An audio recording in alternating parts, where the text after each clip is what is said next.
I want to thank everybody for being here today. If you've been to any of our CAN meetings, I'll always start off by saying your presence here today is helping us stay connected, deepening our understanding of what is happening in our community and learning together. We believe that understanding and being connected to one another is key to real sustainable change. So we really appreciate you showing up in these spaces. I want to introduce our sponsors, but there's Jim Allen. Okay, good. I want to take a moment, and all of you on here, most of you on here, I know how important it is to have sponsors and supporters of your projects. Otherwise, they would not happen. So I'd like to recognize those two organizations that made this report possible. First up is Baird. If you don't know who Baird is, I'm sure you know who Hilliard Lyne is. So that's the new Baird. It's a privately held, employee-owned global financial services firm with more than $375 billion in client assets. Their business is still fundamentally about trust and building better futures for their clients and the communities they share. And as I know, I so appreciate their partnership, and they've been a great partner to many nonprofits in our community, and I thank you for that. Joining us today from Baird is Jim Allen. Jim has been with Hilliard Lyne, now Baird, for more than 42 years and serves as vice chairman for Baird and a member of his executive committee. So Jim, if you've got it on speaker view, please say hello and wave. Thank you for being here and for supporting this report. And hopefully everybody can see you say hello. Thank you, Ann. It's great to be here, and congratulations on getting this report to where you have it. Exciting. Thank you. Well, you've hung in there with us since it took us many more months than we ever dreamed it would take, but we finally got there, and I appreciate you hanging in there with us. So our other sponsor is Dean Dorton, and joining us from Dean Dorton is Katie Rupert. Katie is the Accounting and Financial Outsourcing Associate Director, and she has more than 25 years of experience and specializes in the nonprofit industry. And she just recently conducted a CMPE webinar, so we appreciate that, and I know you had a great turnout for that. So Katie, please wave and say hello. Thank you very much. And again, my congratulations too. This report is phenomenal. I think it's just fantastic information. I can't wait to hear your presentation. Great. So thank you for being. Yeah, thanks for being here. Just so everyone knows, we did do an op-ed, and it actually landed in the Courier Journal today about the state of the sector report. So check that out. I think Merv's going to pop it in the chat for you if you. Oh, thank you, Mark. Well, you can get rid of that picture, but the content's pretty good. So we're grateful for that. So we have a few more logistics before we get started. We'll be recording the program portion of today's session. And if we have time and we feel like it's right, we will break out into small groups so you can have an opportunity to have a conversation. We will not record that portion of the program, but rest assured, we'll be sure to share that with those that weren't able to be here today, and we'll have that on our website so people can join in at a later date. So as you may know, CMPE is committed to ensuring that our programming reflects the diversity of organizations in our community and the people in them. To make sure we understand who is here, we will put up a quick poll so you can tell us. This key data will help us develop a deeper understanding of which voices we are attracting, and perhaps more importantly, which voices we are not. So rest assured, this poll is anonymous, and any reporting using this data will be in the aggregate only and will not contain any personal identifiable information. So I'm going to ask Merv and Tony, I'll just put up this, but he's already put it up. So please take a moment and fill out the poll. So it gives me great pleasure to introduce Ed Cordes, who is CMPE's Vice President of Consulting and Strategic Initiatives. He's been a partner in helping us organize and facilitate CAN, and he has been a huge part of helping organize and keep us focused on the State of the Sector report. So he's going to help facilitate this meeting this morning. I'd also like to introduce my friend and a really important asset in our community, Harrison Kirby, who is our data scientist and who managed all of this data, and you're going to hear his presentation momentarily. He used to be with the Greater Louisville Project. He is now the Director of Strategic Initiatives for the Community Foundation of Louisville. And they're very lucky to have him, and we're very lucky to have Harrison part of our work in the nonprofit sector. So a huge thank you to Harrison for all you've done, and to Ed. And I will turn it over to you, Mr. Cordes, to get us started. Thanks, Ann. Again, many thanks to our sponsors for helping us pull this together, and for all of you for joining us this morning. We're hoping that today will not only be just a data dump, but also an opportunity to talk through some of this among ourselves. As Ann indicated, one of the real values of looking at work like this together is sharing with one another, how this impacts our understanding of the work, our own roles in this sector. And so we hope that when we get through with the facts, figures, numbers, some thoughts, you'll stick around to join in that conversation. I think we'll find that it's very rich. Before I go through just sort of the structure of the morning, I think it's kind of important to help you understand why this, why now. We had talked, it had been some time actually. It had been sometime 2016 when the last time we did sort of a survey of the sector. And of course, a few things intervened in between that: worldwide pandemic, economic meltdown, political unrest, social justice unrest, and all of that. So it took a while to get back around to it, but we thought it's time to talk about the sector in broadest terms. And this report could have gone in a lot of directions, but we thought, let's just lay out some basic data. Where does the sector stand on a range of kind of the demographics of it, the data. So we're sort of level setting with this report, with the understanding that this is a first step and a prompt for further study, further conversation that we hope will involve all of you, as well as our partners in the other sectors of the community. So that was the idea behind all of this. So today we're going to walk through that report, walk through the data, making connections, some highlights. We'll talk through we have this information now. What are from our perspective, CMP's perspectives, and we've run in talking with our partners. What are the takeaways, challenges, opportunities that this data suggests? And then finally, like I said, some time for your reactions, questions, thoughts about next steps.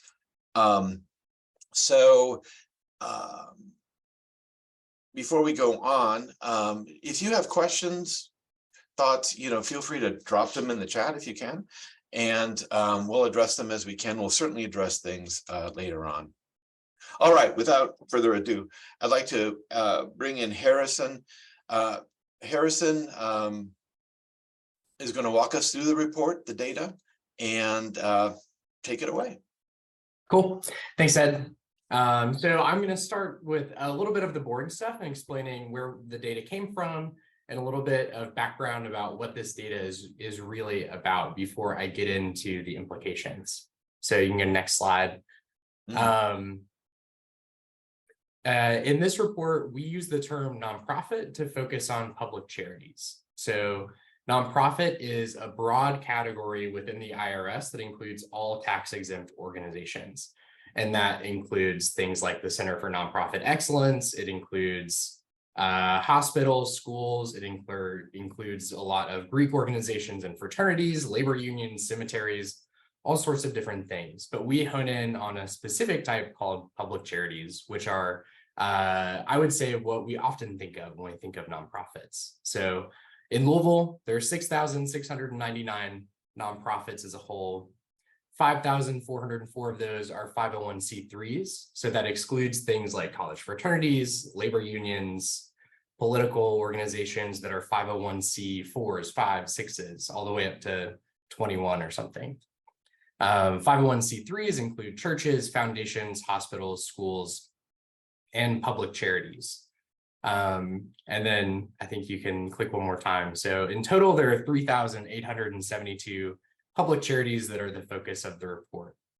These are organizations that are doing good work in Louisville, and it's organizations that attract a large proportion of their support from the public. So if you're familiar with nonprofit finances, To become a public charity and not a foundation, you have to receive a certain amount of support from folks. And this also excludes things like churches, foundations, hospitals, and schools that are other types of 501c3s. So public charities are usually the kind of nonprofits that we think of as doing human services, education, on the ground work with people, asking for donations, and those kind of things. In this report, we just use the term nonprofit to focus on public charities. So even though it has a different meaning, perhaps if you are with the IRS, in this report, instead of saying public charities over and over again, we're focusing on a larger term like social impact organizations that we stewed on for a while. We wanted to keep things simple and just refer to them as nonprofits. All right, next slide. So the data that we have comes from nonprofits' tax returns. It is a rule that when a nonprofit files their taxes, that information is publicly available. There's a very large file on the internet that anyone can go to and look at called the IRS Business Master File. And that just includes a list of all nonprofits in the country, as well as some very basic information like how much revenue and assets do you have. So this is how we created a list of which nonprofits exist in Louisville. Then there's a large database of XML files that you can dive into to extract all of the information that nonprofits have provided on their tax returns. So that's where we get more detailed information about employment and payroll. The other thing I'll mention is that the data was gathered in late 2022. So that means that the tax returns that we're in were usually for 2020 or 2021. It wasn't until probably over the last 2 months that the IRS caught up with a lot of processing that was delayed during COVID. And now they have things available more recently. But at the time of this report, until a couple of months ago, the most recent information was from a while back. This data describes nonprofits in our metropolitan statistical area. That includes these 10 counties here: 4 in Indiana, Washington, Clark, Floyd, and Harrison, and 6 over in Kentucky: Oldham, Henry, Jefferson, Shelby, Bullitt, and Spencer. The MSA is revised occasionally, so this could be different than the groups that other folks might use, but this is what it is currently. And then next slide, here is the big picture, is that across this area, we have over 3,800 nonprofits that have a huge economic impact on our community. And the purpose of this report is to bring some of that together to look at, what is the state of our nonprofit sector? What are the needs in terms of funding? And what can we do as a community to strengthen it? And then while I'm on this data section, I do want to mention 2 limitations. One is that, there are really inherent limitations to creating data about nonprofits that are headquartered in a specific place. So somebody might be headquartered in Louisville, but doing work elsewhere. Likewise, a nonprofit might be headquartered elsewhere and doing work here. But we think this presents a pretty good picture. And the second thing I'll mention is that we don't have data on which organizations are Black-led at the executive level or at the staff level, Black serving on a spectrum of social services to social change. All of these deeper questions we can't answer because those aren't featured on organizations' tax returns. So Ed mentioned next steps, but another next step that I would love for our community to take on is trying to do some of the legwork to gather that information so that we can create accountability and measurement about how are these resources being distributed, not just across the whole sector, but specifically to organizations that have been underinvested in over time. So we can keep going. And one more. Yeah, there we go. So the nonprofit sector in Louisville has a huge direct economic impact. Across these 10 counties, the nonprofit sector employs more than 40,000 people, making it the 4th largest sector in Louisville Metro. It includes a payroll of more than $1.7 billion. It has revenue of more than $4 billion. These numbers don't even include the indirect economic impact. So if I were to be hired as a city consultant to evaluate the total economic impact, right, there would be this multiplier here. So this revenue would ripple through our community And it creates more jobs than just in the nonprofit sector. And it also doesn't include the value of the services that nonprofits provide, which A, are essential and important to so many people in our community, but B, again, support the region's economy in other ways. So how many people are able to work, are getting to work because of our nonprofit sector? It's a huge pillar. Next slide. At the same time, most nonprofits themselves are very, very small. So this chart shows the number of nonprofits in the Louisville area by the size of their budget. The bar on the left, where there's 2,420 organizations, excuse me, is organizations that have a budget of $0 or less than $50,000. So in the grand scheme of things, that is not very much. And most of these organizations don't have full-time professional staff. And then as you move to the right, you can see other buckets of budget sizes. What this shows us is that most nonprofits are doing a lot of good work on very little resources. And as we think about supporting the nonprofit sector, it's important to think about how we support both large institutions that have large budgets and need to continue to provide vital services throughout our community, as well as the huge diversity of grassroots and small organizations that are doing important work and that also are looking to grow at times. So Merv, you can keep going.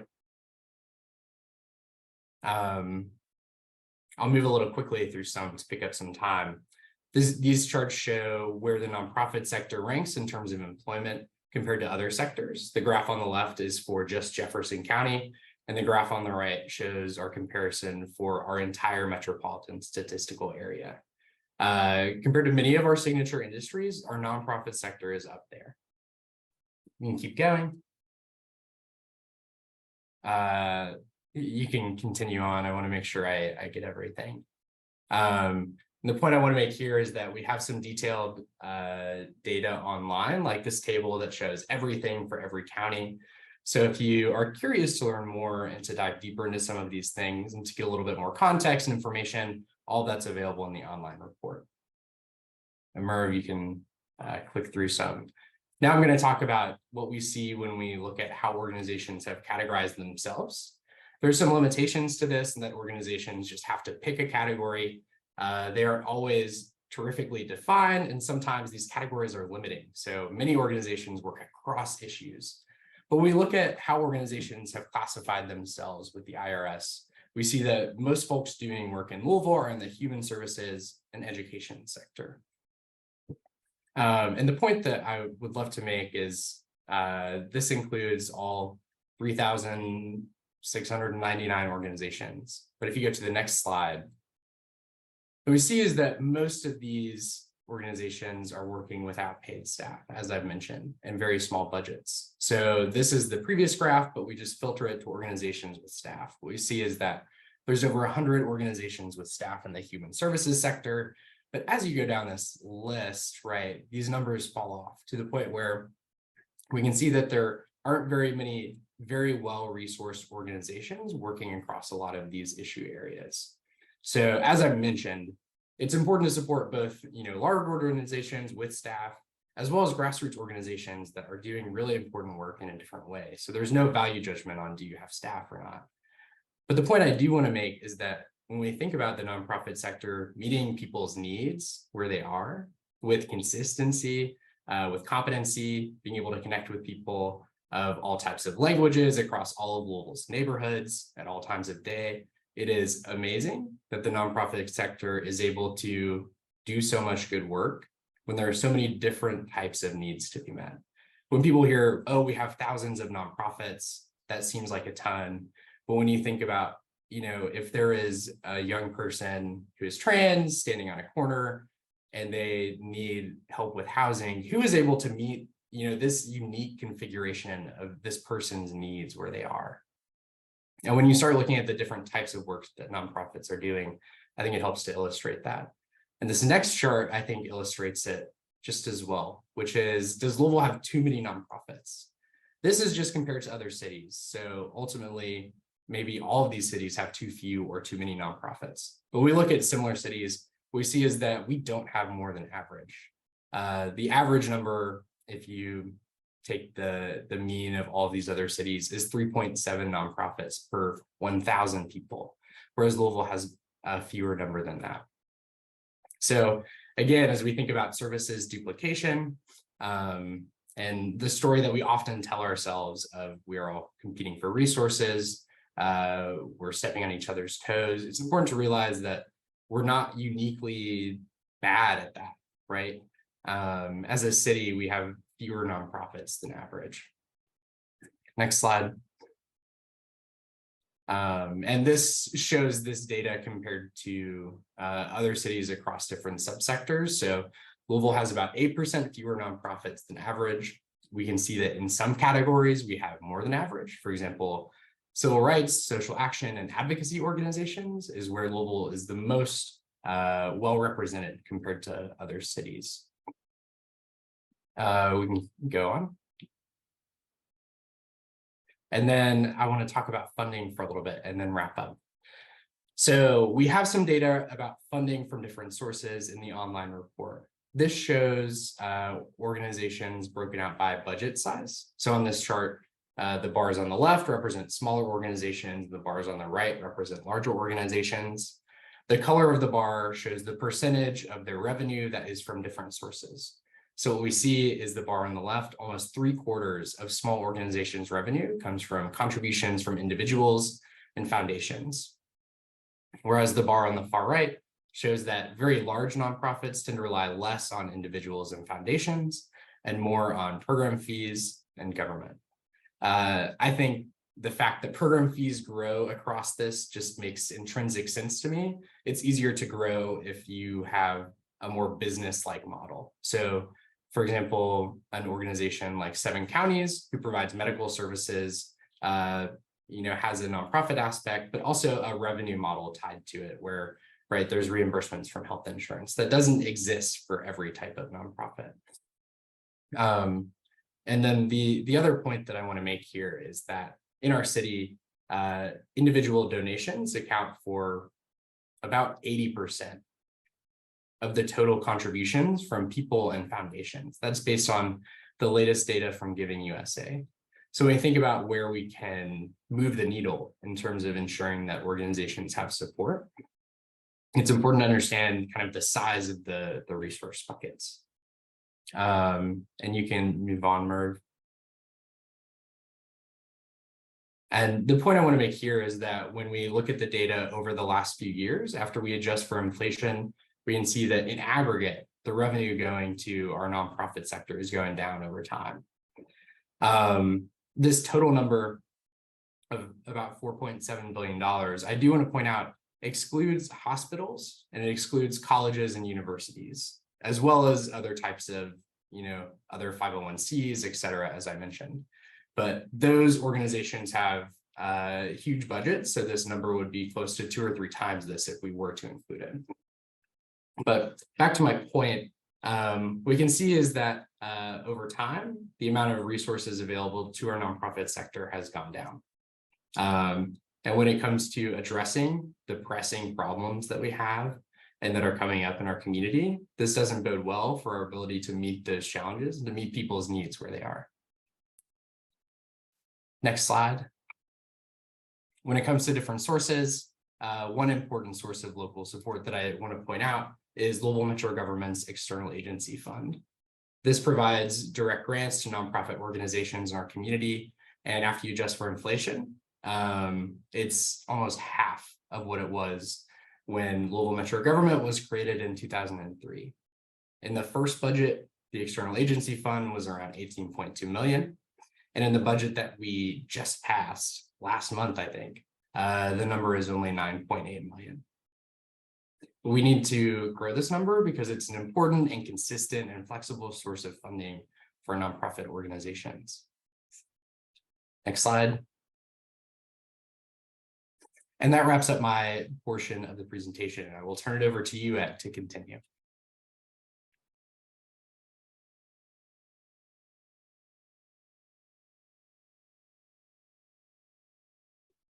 You'd think after 3 years, I'd know how to unmute myself. Thank you, Harrison. That was excellent. There's so much more to be said about that. And I'm gonna do something that Harrison probably would not have agreed to had I asked him permission. But I think if you have deeper questions about this, Harrison is a really great source for understanding this data. I should be helping. Would love to help you understand it more deeply. I'm going to talk a little bit more about, so when we worked through this, what did CNPE see? And working with, what our board members see, what did some of our partners see? And spend just a little bit of time talking about that. And then I'd like to turn it over to you all and to talk, to get your reflections on this. But first, the takeaways, just looking at this data, what is it telling us? The first thing is obviously we have a huge direct impact in this local economy in terms of jobs, revenue, payroll, and that's not even counting the indirect impact of the good of our work. If you think about economically, just the job training some of our nonprofits provide, the tourism. So we are an incredibly robust sector that has a huge part in the economic picture here in our MSA. Clearly, as Harrison just pointed out, revenue is stagnant. Even as the challenges that nonprofits are being asked to address are multiplying year after year. And right now, the horizon doesn't look much better, particularly if you think about the ARP funding cliff that some of us are approaching. And then there really isn't any evidence to supply to continue to talk about Louisville having too many nonprofits. We think there are better questions to ask. What does it take to build a thriving community? How does this community address the social problems that are in the way of that thriving community? Whose responsibility is it to address these issues? What is the nonprofit's role in this? And to talk about that intentionally, as opposed to sort of a nonprofits as a default to continue to uphold the common good. And then, who should pay for this work? And how should this work be paid for? Those are the takeaways from the data. We'd like to share just some of our reflections about when we thought about it, what were the challenges and opportunities that don't come directly from the data necessarily, but made us think about what the challenges and opportunities might be. In terms of challenges, one of them is that, lack of revenue is in fact an issue. There's no doubt about that. But it's also, it's really a symptom. Our lack of awareness, particularly among our government officials, and really all quarters of the community, lack of the awareness of the impact of this sector leads to sort of an inattention to funding. If they don't know what we're doing, then they're not inclined to fund it, and that leads to the stagnation that we're looking at. I think if you look at compounding all of that, if you look at our peer cities, where we don't measure up as well as our high income households give less. There's local government spending. Foundations are working with smaller endowments, given the economics of our community. And certainly the work that needs to be funded just exceeds the available funds. All of us across the sectors in our community and the country and the world really are experiencing labor issues as a result of this post-pandemic labor shortage. Rising wages are good, but they put pressure on our underfunded sector, and staff retention is becoming an issue. Even attracting good folks because of how the labor market has evolved since that time.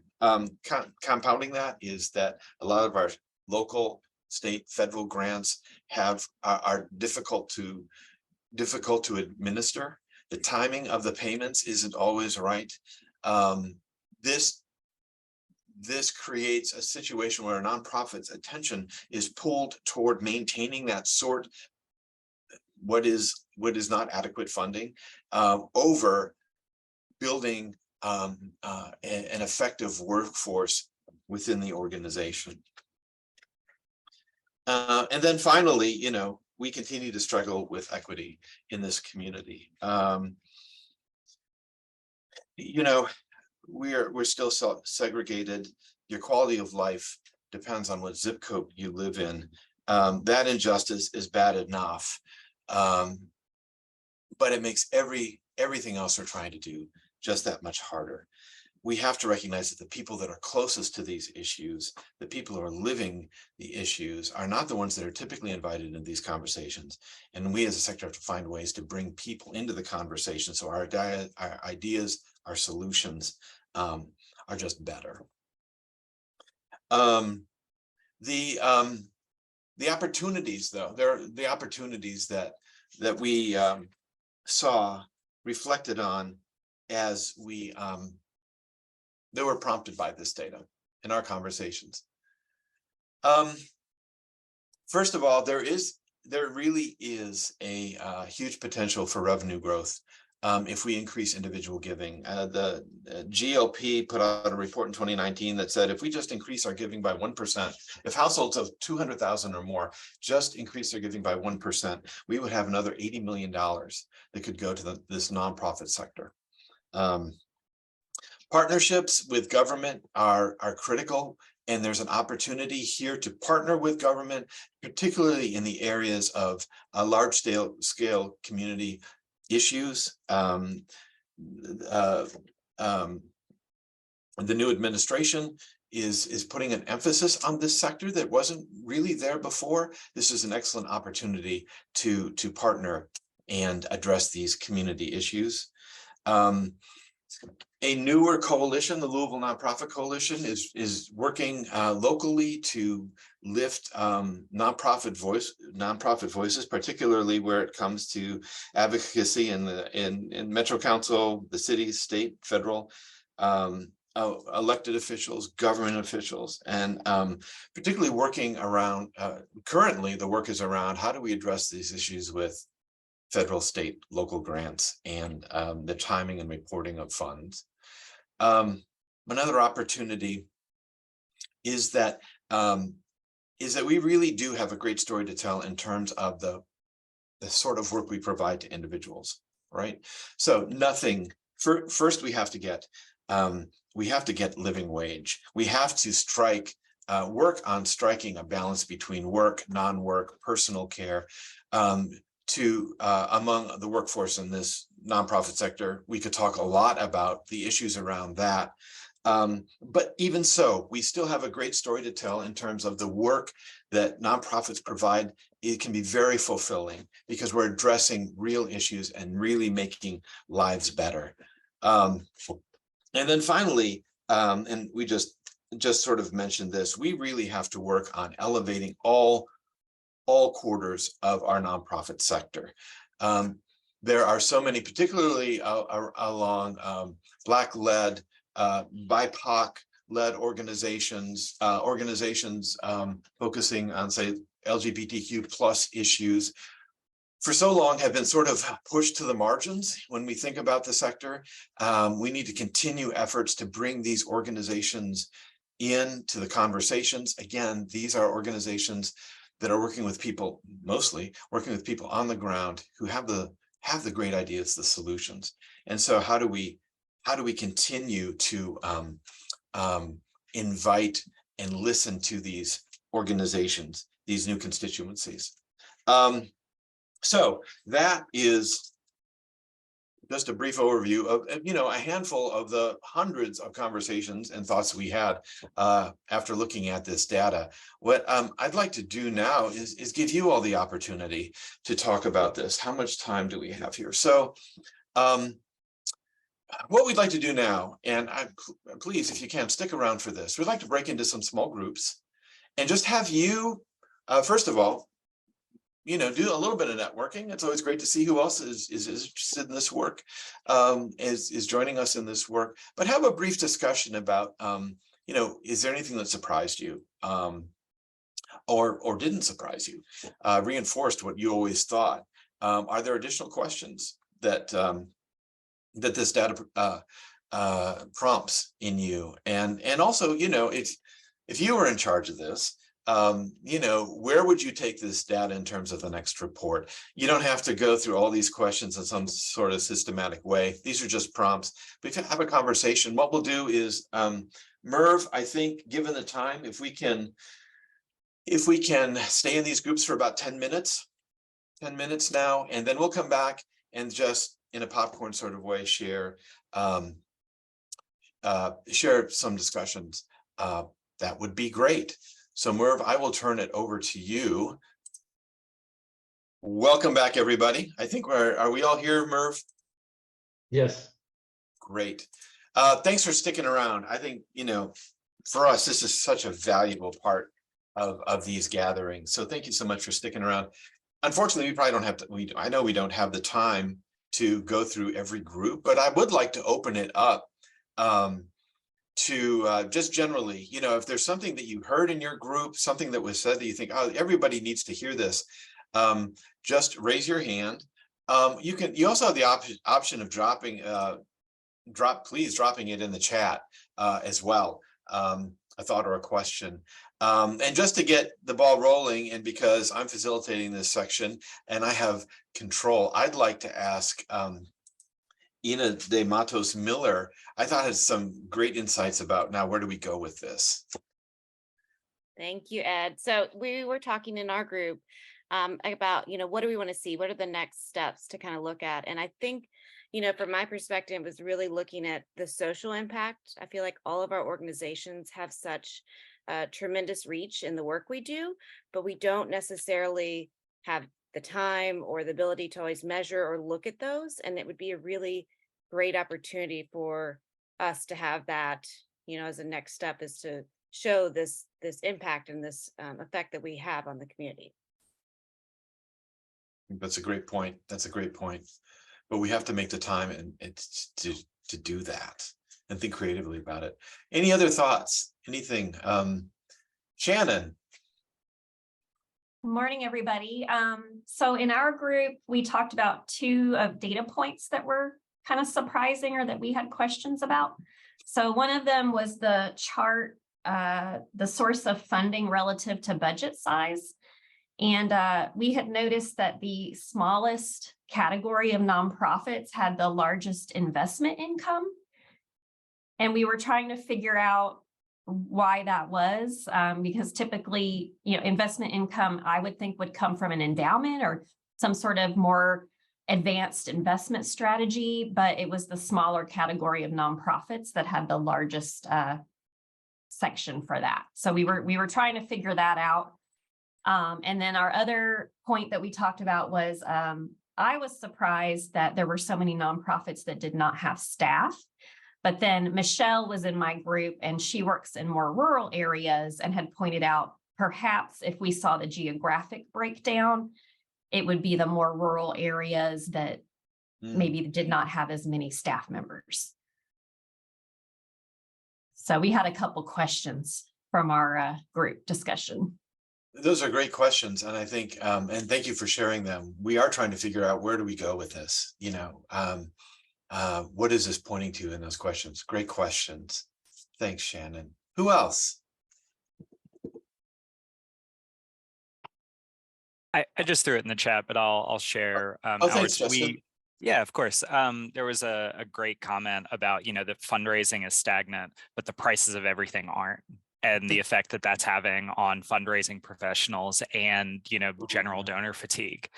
And then, you know, just that comment alone, I think, you know, says a lot. But then this curiosity, if the data that exists can be broken out by budget size and sector, like, are there certain sectors that are proportionately small budget or large budget?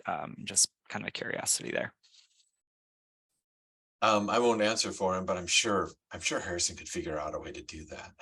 I'll answer 2 questions at once. As to the investment income piece, I'm curious if that number is due to like an outlier in the data, or something along those lines. But if you send me your email, I'm happy to peek and see what the answer is. And as to Justin's question, this information is public for each organization in our community. So we can understand this information for individual organizations, for specific sectors, et cetera. And if you go onto the online report, there is a chart that breaks out source of funding by nonprofit subsector. Oh, right. I should know that. Nikki's pointed out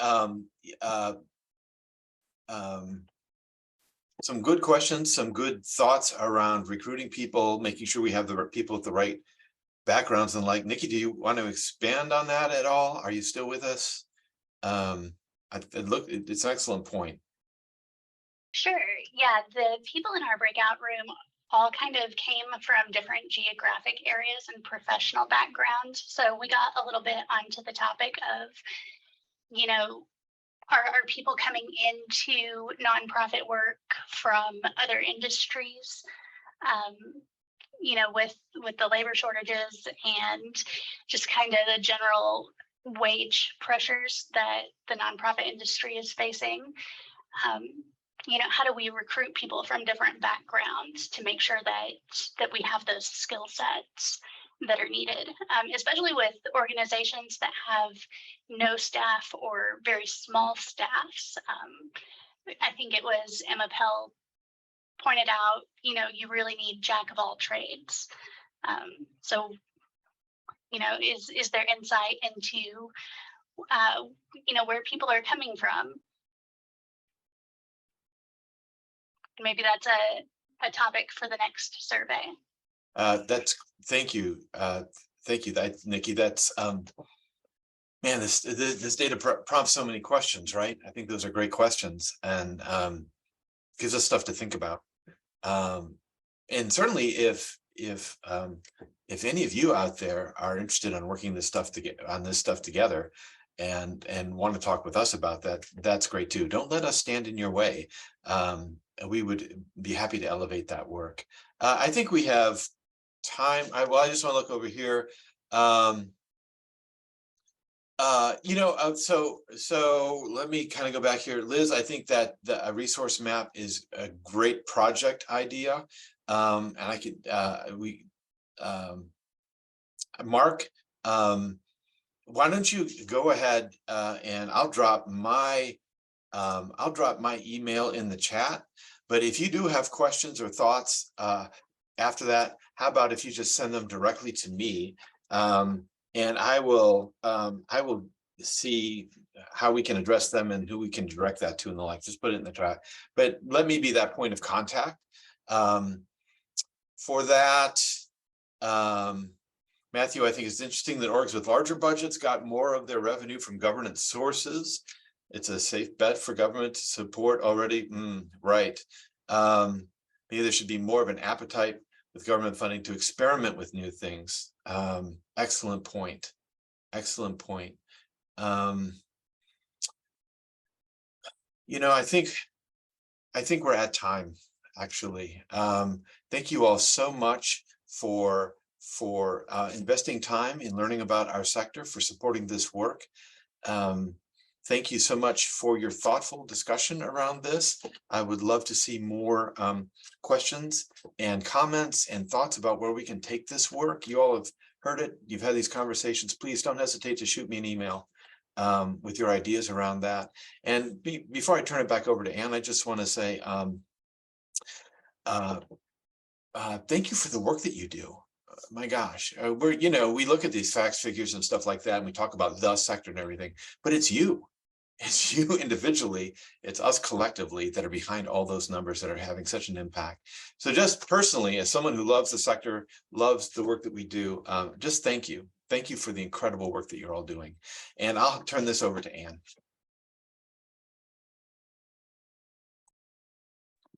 Thank you, Ed. Before I close out, I do want to point out, Micah, I appreciate you lifting up the Louisville Nonprofit Coalition. It's a group of nonprofits that are being convened and supported by Kentucky Nonprofit Network, and to be more deliberate in building awareness and advocacy with our Metro Council and our local governments. Really important work. So I encourage you to check that out and join if you can. another shout out, Jim Allen from Baird. Thank you so much. And Katie Rupert from Dean Dorton for sponsoring this. And I want to thank each of you for joining in this conversation and being here, taking time out of your busy schedules to think about this data. And we'll certainly collect those questions. I guess we will. I won't be here. So that's the thing, right? Now I can't promise anything, but I know Ed and the team will drive this forward. So thank you again, Harrison and Ed and Merv Antonio for convening this group. I always have to do my quick commercial for CNPE. If you're a member, thank you. If you are not, please get in touch with Candace Cook, our manager of membership on board here, and be a part of this. It helps us do things like this. If you're a member of this organization, it helps us stay connected. And remember, you get lots of benefits. And one of those benefits is getting a discount to the Changemakers Conference that's going to be on October 19th. It's our first time bringing this back since 2019. It's the largest regional convening of nonprofits in this area. It's going to be a great day. It is all around how do we pursue lasting change, bias, behavior, and belonging? And we've got an outstanding morning keynote and oh my gosh, what's his name? I have completely gone blank. And this is like he's my hero. Anyway, check it out. That's your teaser. Yes, John Powell. He's the director of the Othering and Belonging Institute at Berkeley, and he really is amazing. And on a final note, so please come to the Changemakers Conference. Please take this opportunity and join us for that. This is my last virtual event. Please, no applause. My last virtual event is CEO. Yay, she's gone. No, of CNPE. And I just want to say, the board will be announcing my replacement soon. And in the meantime, there's a very talented staff there that can take care of you. I do want to say it has really been an honor to serve in this role. I've gotten to know so many of you. I have always had deep respect. I understand how innovative and talented and powerful this sector is. And I do feel like there is a tide turning in this community, understanding how important all of you are in the work that you're doing. So I encourage you to keep going. So thank you so much. Thanks for being here. Have a great day. Take care of yourself and each other. See you around.